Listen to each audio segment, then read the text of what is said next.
The entire history and culture and geography of a country is quite a lot of stuff to learn. And so, of course, I think this is a very unique opportunity for learning. If you have anything you want me to read about, please leave it in a comment below. Okay. Industry in Brazil.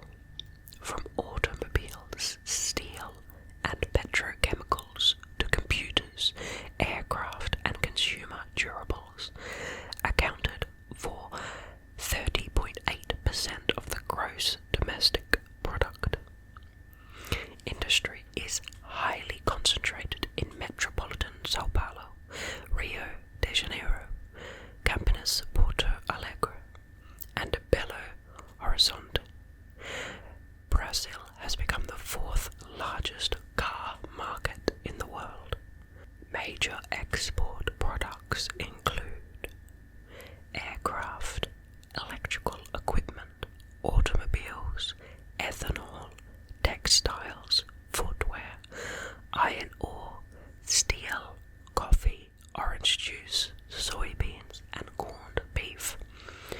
In total, Brazil ranks 23rd worldwide in value of exports. In the food industry, in 2019, Brazil was the second largest exporter of processed foods in the world. Wow. In 2016, the country was the second largest producer of pulp in the world and the 8th largest producer of paper. In the footwear industry, in 2019, Brazil ranked 4th amongst world producers. In 2019, the country was the 8th producer of vehicles and the 9th producer of steel in the world. In 2018, the chemical industry of Brazil was the 8th in the world. Although it was among the 5 largest world producers in 2013, Brazil's textile industry is very little integrated into world trade. The tertiary sector, trade and services, represented 75.8% of the country's gross domestic product in 2018, according to the IBGE. The service sector was responsible for 60% of the GDP and trade for 13%. It covers a wide range of activities: commerce, accommodation and catering, transport, communications, financial services, real estate activities and services provided to businesses, public administration, urban cleaning, sanitation, etc., and other services such as education, social and health services, research and development, sports activities, etc., since it consists of activities complementary to other sectors. Micro and small businesses represent 30% of the country's gross domestic product. In the commercial sector, for example, they represent 53% of the GDP within the activities of the sector. Brazil pegged its currency, the real, to the US dollar in 1994. However, after the East Asian financial crisis, the Russian default in 1998, and the series of adverse financial events that followed it, the Central Bank of Brazil temporarily changed its monetary policy to a managed float regime scheme while undergoing a currency crisis, until definitively changing the exchange regime to free float in January of 1999. Brazil received an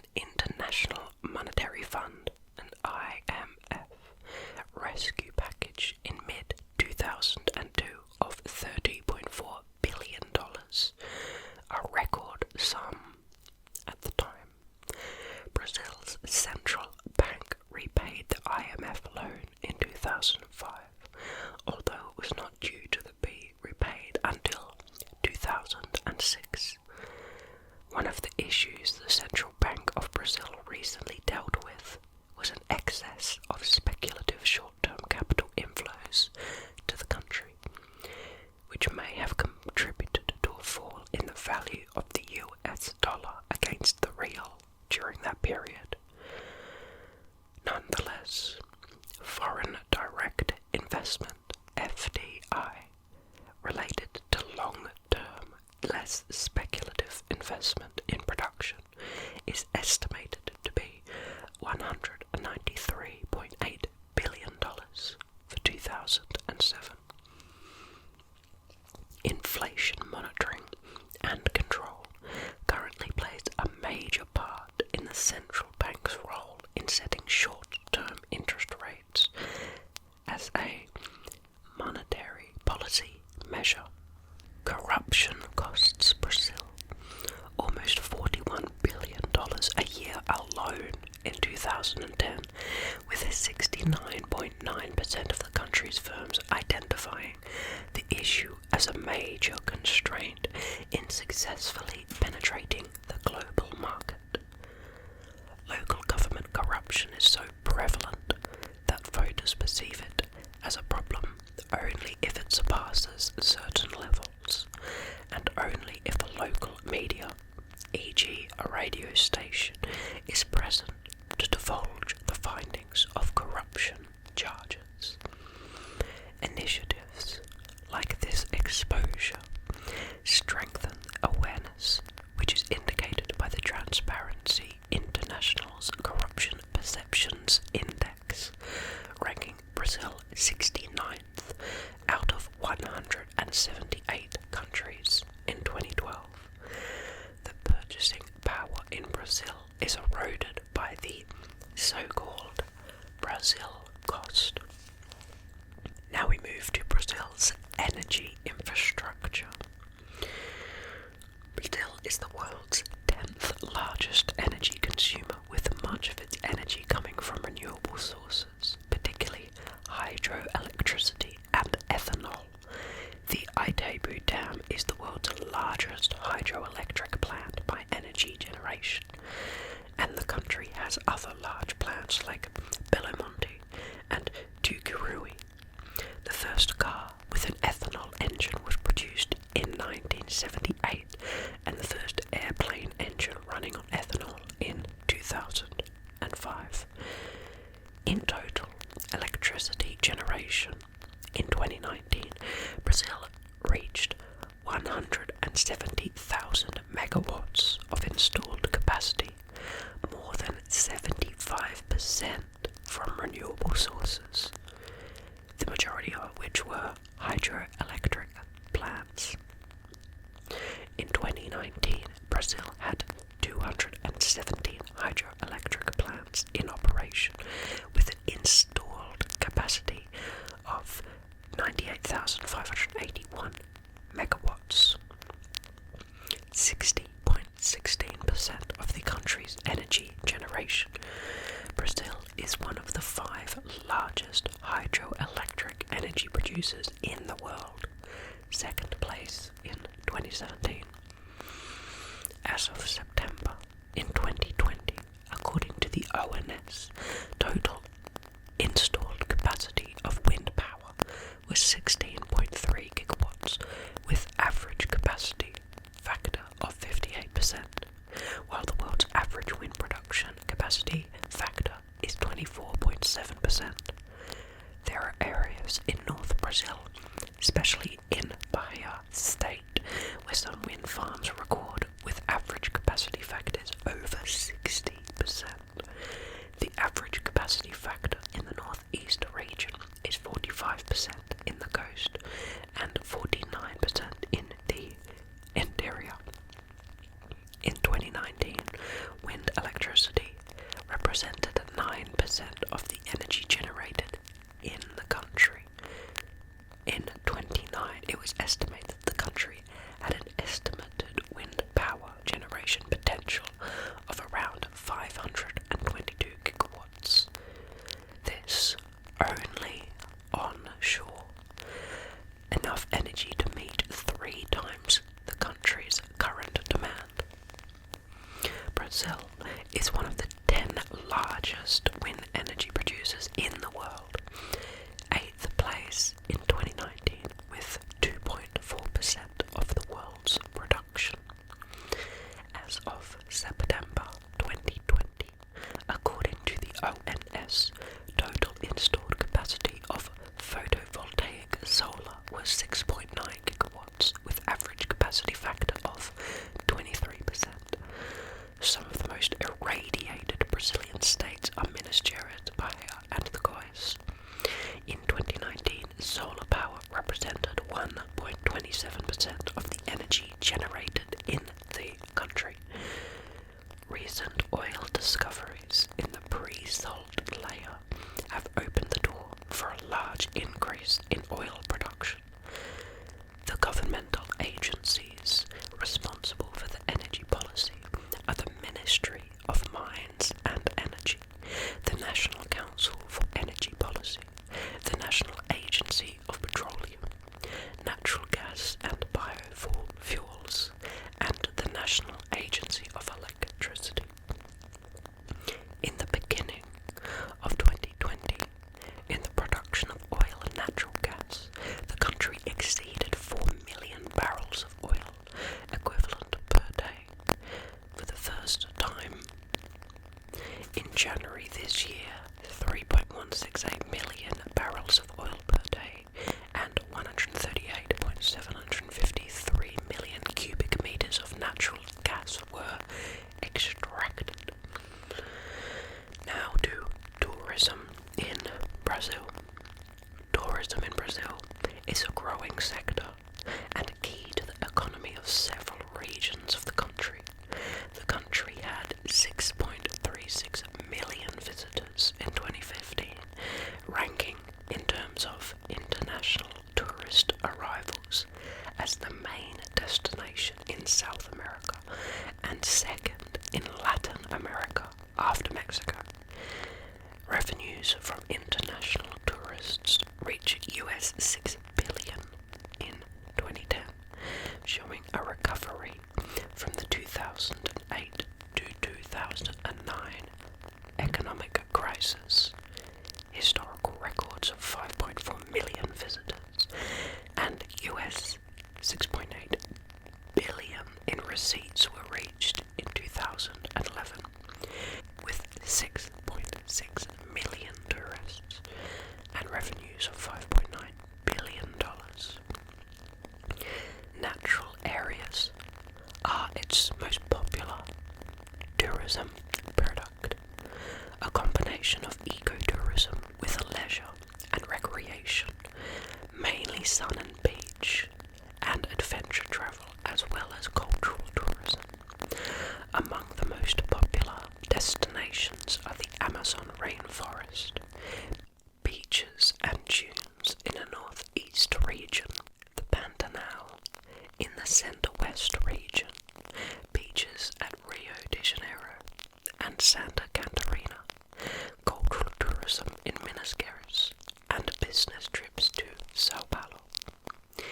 In terms of the 2015 Travel and Tourism Competitiveness Index, TTCI, which is a measurement of the factors that make it attractive to develop business in the travel and tourism industry of individual countries.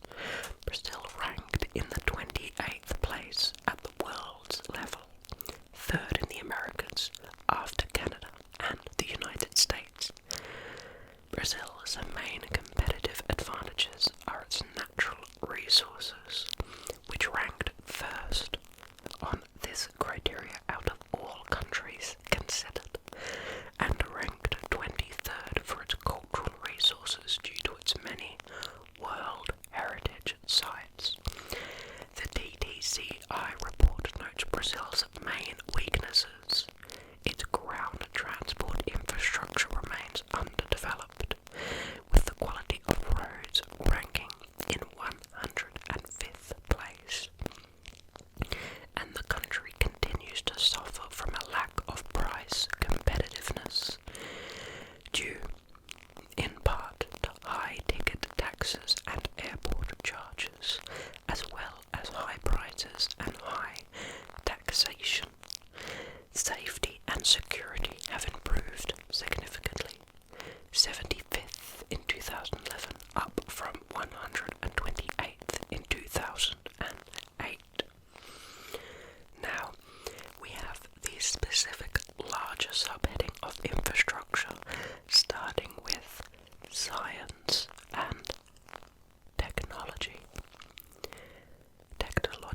research in Brazil is largely carried out in public universities and research institutions, with the majority of funding for basic research coming from various government agencies.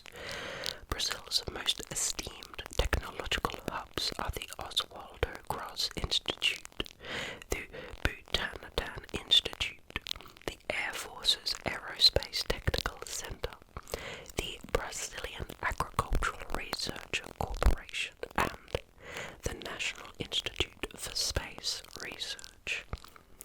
The Brazilian Space Agency has the most advanced space program in Latin America, with significant resources to launch vehicles and manufacture of satellites.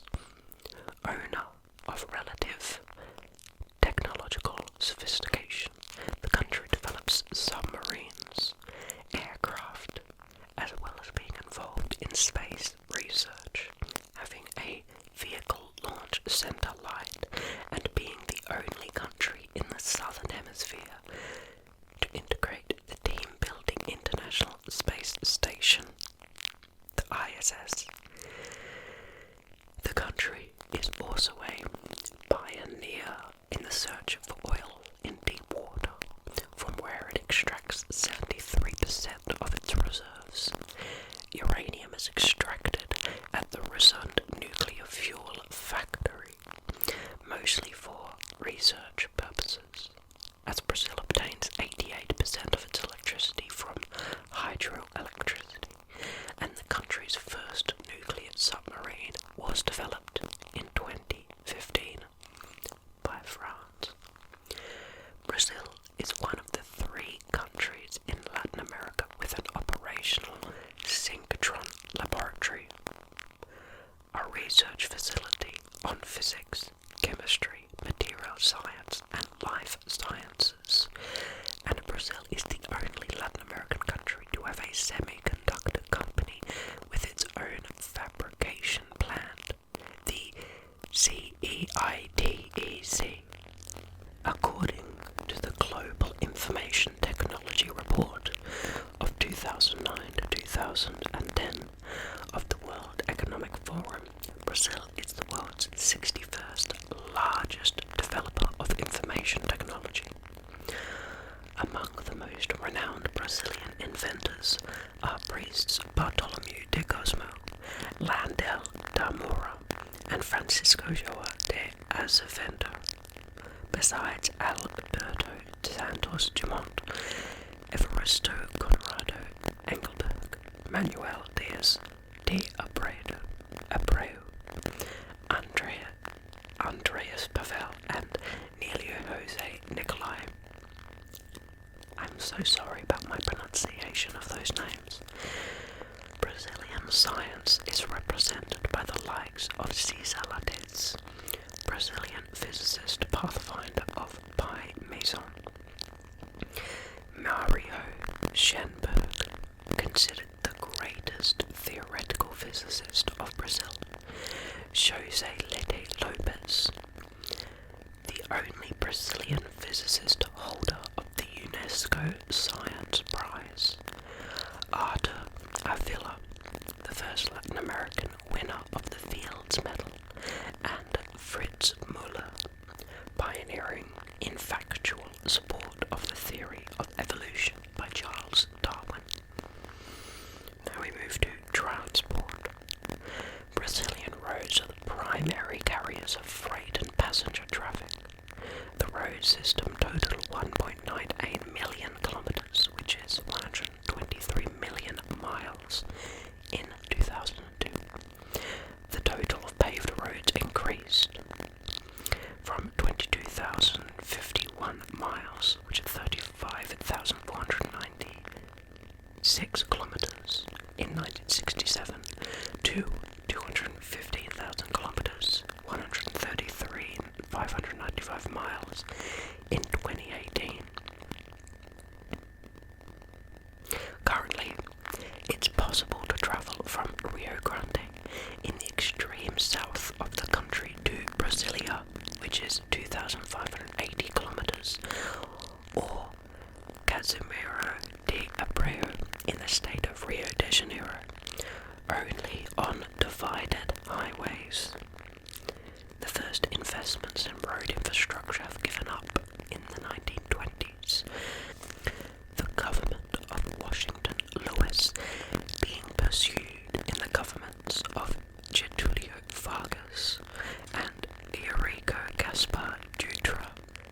Ireland. It's usually, Kubitschek. Oh, Kubitschek, that's a guy we talked about before, who designed and built the capital Brasilia, was another supporter of highways. Brazil's railway system has been declining since 1945, when emphasis shifted to highway construction. The total length of railway track was 30,875 kilometers, which is 19,185 miles in 2002, as compared with 31,848 kilometers, 19,789 miles in 1970. Most of the railway systems belong to the Federal Railroad Corporation, the RFFSA, which was privatized in 2002. The Sao Paulo Metro was the first underground transit system in Brazil. The other metro stations are the Rio de Janeiro, de Porto Alegre, Recife, Belo Horizonte, Brasilia, Salvador, and Fortaleza.